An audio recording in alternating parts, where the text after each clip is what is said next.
نحمده ونصلي ونسلم على رسوله الكريم أما بعد فأعوذ بالله من الشيطان الرجيم بسم الله الرحمن الرحيم قال الله تبارك وتعالى في شأن حبيبه إن الله وملائكته يصلون على النبي يا أيها الذين آمنوا صلوا عليه وسلموا تسليما اللهم صل على سيدنا ومولانا محمد معدن الجود والكرم منبع العلم والحلم والحكم وعلى آله وصحبه مبارك وسلم صلاة وسلاما عليك یا سیدی یا سیدی یا رسول اللہ۔ ترمذی شریف کی حدیث پاک کا درس ہمارا چل رہا تھا۔ نبی رحمت شفیع معظم صلی اللہ تعالیٰ علیہ وآلہ وسلم نے اس میں 3 نصیحتیں بیان فرمائی۔ پہلا حکم ارشاد فرمایا کہ جہاں بھی رہو اللہ تعالیٰ سے ڈرتے رہو۔ دوسری بات یہ ارشاد فرمائی کہ گناہ سرزد ہو جائے تو اس کے فوراً بعد نیکی کر لو۔ اور تیسری بات ارشاد فرمائی لوگوں سے حسن اخلاق سے پیش آؤ۔ اللہ تبارک و تعالیٰ نے اپنے حبیب پاک صلی اللہ تعالیٰ علیہ وآلہ وسلم کو اخلاق کے سب سے اعلیٰ مرتبے پر فائز فرمایا۔ اخلاق خلق کی جمع ہے، اور عمومی طور پر خلق جو ہے یہ عادت کو بھی ہم کہہ دیتے ہیں، لہٰذا وہ عادتیں جن کا تعلق فطرت سے ہے، اب اگر یہی عادتیں اچھی ہیں، شریعت مطہرہ کے مطابق ہیں اور اللہ تبارک و تعالیٰ کی پسندیدہ ہیں، تو یہی اخلاق حسنہ ہے۔ ہم اسی کو اچھی عادت، اچھی خصلت اور خوش خوئی کہتے ہیں۔ اور اسی طرح جب یہی عادتیں بری ہوں اور شریعت مطہرہ کے خلاف ہوں، اللہ تعالیٰ کے نزدیک ناپسندیدہ ہوں، تو ہم اسے بری عادت کہتے ہیں، بری خصلت کہتے ہیں۔ اسی کو بعض علماء نے رذائل کا نام دیا ہے، یعنی بری عادتیں۔ اخلاق حسنہ کی 2 قسمیں ہیں، ایک وہ جن کا تعلق اللہ تبارک و تعالیٰ کے ساتھ ہے، اور دوسرا جو مخلوق کے ساتھ ہے، یعنی ایک کا تعلق خالق کے ساتھ اور دوسری قسم کا تعلق مخلوق کے ساتھ۔ خالق کے ساتھ حسن خلق یہ ہے کہ اللہ تعالیٰ کے حکم پر دل مطمئن رہے، فرائض کو محبت اور خوش دلی اور تابعداری کے ساتھ مکمل کیا جائے، اور اچھے جذبے کے ساتھ فرائض کو مکمل کریں۔ اللہ تبارک و تعالیٰ کی حرام کردہ چیزوں کو بلا کسی ملال کے، بلا کسی کبیدہ خاطر کے، بغیر کسی تکلیف کے، شرح صدر کے ساتھ اس کو ترک کر دیا جائے، اور نفلی عبادتوں کی طرف دل رغبت کرے، حتیٰ کہ اسے بہت سے ایسے کام ہیں جو اللہ تبارک تعالیٰ کی فرما برداری میں جو رکاوٹ بنتے ہیں، ان کو بھی اللہ تعالیٰ کے لیے چھوڑ دیا جائے، خوشی خوشی چھوڑا جائے۔ تو یہ ہے اللہ تعالیٰ کے ساتھ حسن خلق، یعنی اخلاق حسنہ کی وہ قسم جس کا تعلق اللہ تبارک تعالیٰ کے ساتھ ہے۔ دوسری قسم جس کا تعلق مخلوق کے ساتھ ہے، وہ یہ ہے کہ معاملات میں نرمی ہو، نرمی کے ساتھ معاملات ترتیب دیے جائیں۔ اگر اپنا حق کہیں پر پھنسا ہے تو اس میں نرم لہجہ اختیار کیا جائے، اپنے حق کی بات ہے تو انتہائی نرم اور بہت ہی توجہ کے ساتھ اور بہت ہی اسپیس کے ساتھ اور ٹائم دے کر اپنے حق کے لیے بات کی جائے، اور لوگوں کا حق ادا کرنا ہو تو فوراً دیا جائے، اس میں چستی دکھائی جائے، یعنی اپنا حق ہو تو اس میں بڑے آپ سستی کریں، لیکن لوگوں کا حق ادا کرنا ہو تو اس میں چستی دکھائیں۔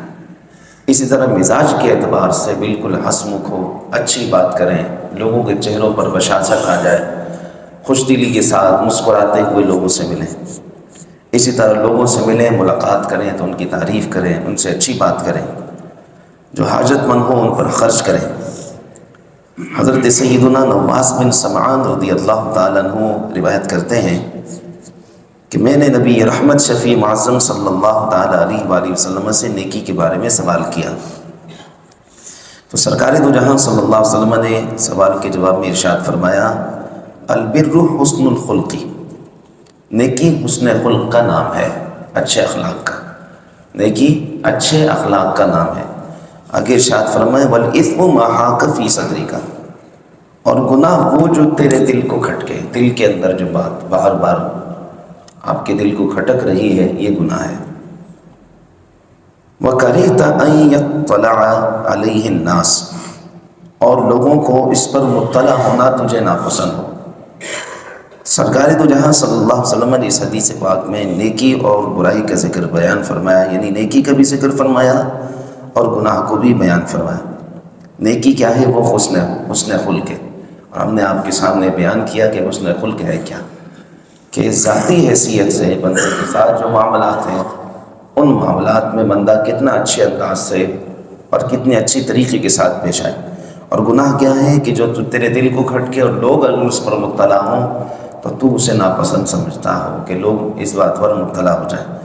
لازم سی بات ہے کہ یہ مختصر الفاظ اور کثیر معنی ہے اس کے اندر، کہ جو دل میں تیرے بات کھٹک رہی ہو اور لوگ اگر اس پر مطلع ہو جائیں، یہ بات اگر لوگوں کو پتہ چلے تو تجھے ناپسند ہو یہ بات، تو یہ گناہ ہے، اور نیکی اچھے اخلاق ہے۔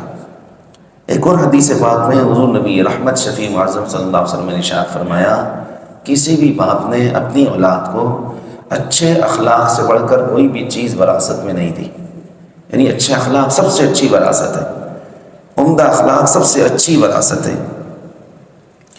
حضرت سیدنا عبداللہ بن عمر رضی اللہ تعالی عنہما سے روایت ہے، صحیح مسلم، اور اس حدیث پاک کو امام بخاری نے بھی بیان کیا، یعنی متفقن علیہ حدیث ہے۔ بیان کرتے ہیں کہ رسول اللہ صلی اللہ علیہ وسلم نے ارشاد فرمایا، تم میں سب سے بہتر وہ شخص ہے جو اخلاق میں سب سے اچھا ہو، حسن خلق میں اچھا۔ اچھا، یہ بھی ذہن میں رکھ لیں کہ حسن خلق کے ہمارے سب سے زیادہ حقدار جو ہے ہمارے ماں باپ ہیں، پھر ہمارے گھر والے ہیں، پھر اس کے بعد باہر والوں کا نمبر ہے۔ ہمارا معاملہ یہ ہے کہ باہر والوں کے لیے ہم اچھے بن جاتے ہیں، ان سے بڑے اچھے تمیز سے بات کرتے ہیں، اچھے الفاظ کے ساتھ بات کرتے ہیں، الفاظ کا چناؤ اچھا ہوتا ہے، لہجے میں مسکراہٹ ہوتی ہے۔ لیکن جب ہم اپنے گھر والوں سے بات کر رہے ہوتے ہیں تو الفاظ کا چناؤ بھی انتہائی گھٹیا ہوتا ہے، اور لہجے میں سختی ہوتی ہے، بڑا پن ہوتا ہے، اور یوں سمجھ لیں کہ دونوں طرف جو ہے تضاد ہے، باہر کے اخلاق میں اور گھر کے اخلاق میں۔ سرکار دو جہاں صلی اللہ علیہ وسلم نے ارشاد فرمایا، خیرکم خیرکم لأہلہ، تم میں سب سے اچھا وہ ہے جو اپنے اہل یعنی اپنے گھر والوں کے لیے سب سے اچھا ہے۔ گھر والوں کے لیے، گھر والوں کے ساتھ اچھے انداز سے بات کرنا۔ ہم نے دیکھا ہے کہ اچھے اچھے مذہبی طبقات سے وابستہ لوگ جن کی اچھے اچھے معاملات میں وہ آگے آگے ہوتے ہیں، لیکن گھروں سے ایسی ایسی شکایات آتی ہیں کہ بندہ کانوں کو ہاتھ لگائے، کہ وہ ظاہری ان کا یہ ہوتا ہے اور اندر کیا چھپا ہوتا ہے۔ اللہ تعالیٰ دلوں پر نظر ڈالتا ہے، اس لیے گھر والوں کے ساتھ اچھے انداز سے پیش آنا چاہیے۔ نبی کریم صلی اللہ تعالیٰ علیہ وآلہ وسلم کی سیرت پاک ہمارے سامنے، اور اللہ تعالیٰ نے آپ کو اخلاق کے سب سے اعلیٰ مرتبے پر فائز فرمایا۔ حضور علیہ الصلوۃ والسلام معاف کرنے والے تھے۔ سرکار علیہ الصلوۃ والسلام سب سے پہلے درگزر فرماتے، معاف فرماتے، سب سے پہلے اعراض کرتے کسی بھی چیز سے، اور پھر معاف فرمانے والے تھے، پھر احسان فرمانے والے تھے۔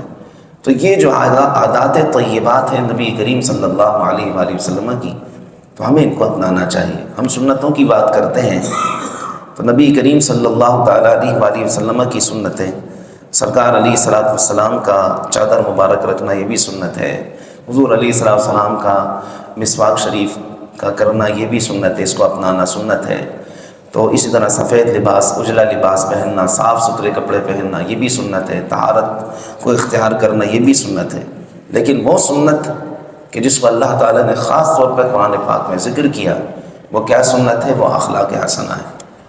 اس سنت کو ہم اپنانے میں بڑا سستی کرتے ہیں کہ یہ سنت ہم کیسے اپنائیں۔